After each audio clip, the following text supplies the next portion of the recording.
Treasury yields are flying. That means investors are rushing to put money into bonds and pulling money away from even the sturdy stocks of the Dow.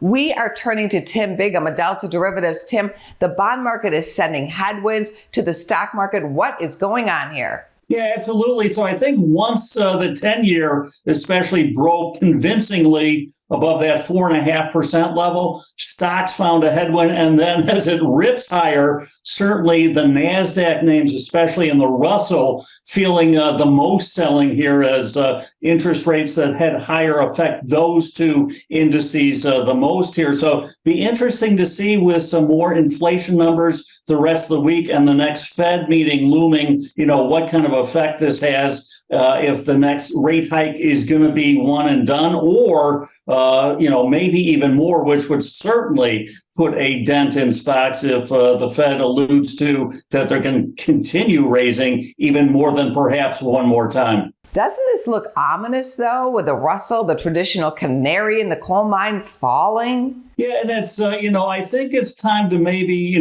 get your laundry list of stocks ready. And I think selling out of the money puts or put spreads, given the huge lift we've seen in implied volatility, which is another way to say the price of options. You can get further out of the money, a bigger downside cushion, get more premium. So be prepared to maybe be a buyer on a further dip by selling out of the money puts here. If it doesn't happen, you get paid to wait in a bigger way. So that's kind of where I'm looking and picking out stocks I wouldn't mind being an owner of for kind of the intermediate term at maybe even 10% lower levels, given how high implied volatility has jumped. Tim is once again awaiting a 10% drop in the stock market. Okay, Tim, what's your trade of the day?